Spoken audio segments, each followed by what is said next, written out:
பழைய குற்றாலத்தில் சோதனை சாவடி அமைத்தது வனத்துறை. தென்காசி மாவட்டம் பழைய குற்றால அருவியில் சோதனை சாவடியை அமைத்திருக்கிறது வனத்துறை. வனத்துறை சோதனைக்கு பிறகே பழைய குற்றால அருவிக்கு செல்ல சுற்றுலா பயணிகளுக்கு அனுமதியானது அளிக்கப்பட்டிருக்கிறது. மேலும் இதுகுறித்த கூடுதல் தகவல்களை எமது செய்தியாளர் ரஞ்சித்திடம் கேட்டறியலாம்.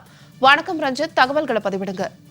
நிச்சயமாக சார்லதா. அதாவது தென்காசி மாவட்டம் பழைய குற்றால அருவியானது தற்போது பொதுப்பணித்துறையினர் கட்டுப்பாட்டில் இருந்து வரும் நிலையில் பழைய குற்றால அருவியானது உள்ள இடம் வனத்துறை கட்டுப்பாட்டில் உள்ள காப்பு காட்டு எல்லை பகுதிக்குள் உள்ளதால் பழைய குற்றால அருவியை வனத்துறையினர் வசம் ஒப்படைக்க வேண்டும் என வனத்துறையினர் பொதுப்பணித்துறை அதிகாரிகளுக்கு தொடர் கோரிக்கை விடுத்து வந்தனர்.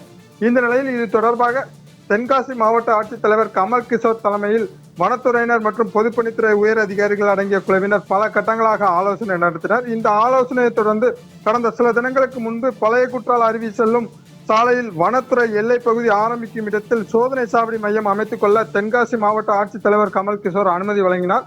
இந்த நிலையில் அதற்கான ஏற்பாடுகள் தீவிரமாக நடைபெற்று வந்த நிலையில் நேற்றைய தினம் தமிழக வனத்துறை அமைச்சர் மதிவேந்தன் பழைய குற்றால அருவியை அதிகாரிகளுடன் சென்று திடீர் ஆய்வு நடத்தினார். இந்த நிலையில் தற்போது பழைய குற்றால அருவி செல்லும் சாலையில் சோதனை சாவடி மையமானது அமைக்கப்பட்டு அங்கு வன காவலர்கள் பணியில் அமர்த்தப்பட்டு பழைய குற்றால அருவி செல்லும் சுற்றுலா பயணிகள் முழுமையான சோதனைக்கு உட்படுத்தப்பட்ட பிறகு பழைய குற்றால அருவிக்குள் அனுமதிக்கப்பட்டு வருகின்றனர். குறிப்பாக பொதுப்பணித்துறை கட்டுப்பாட்டில் உள்ள பழைய குற்றால அருவியை தங்கள் வசம் ஒப்படைக்க வேண்டும் என வனத்துறையினர் தொடர்ந்து கோரிக்கை விடுத்து வரும் நிலையில் அதற்கு அப்பகுதியை சேர்ந்த பொதுமக்கள் தொடர்ந்து எதிர்ப்பு தெரிவித்து வருகின்றனர். இந்த நிலையில் தற்போது முதற்கட்டமாக வனத்துறை சார்பில் சோதனை சாவடி மையமானது பழைய குற்றாலம் செல்லும் சாலையில் அமைக்கப்பட்டு வன ஊழியர்கள் பாதுகாப்பு பணியில் ஈடுபடுத்தப்பட்டுள்ள சம்பவம் விரைவில் பழைய குற்றாலமானது வனத்துறையினர் வசம் செல்கிறதா என்ற சந்தேகம் வலுத்துள்ளது குறிப்பிடத்தக்கது. சார்லதா, விவரங்களுக்கு நன்றி ரஞ்சித்.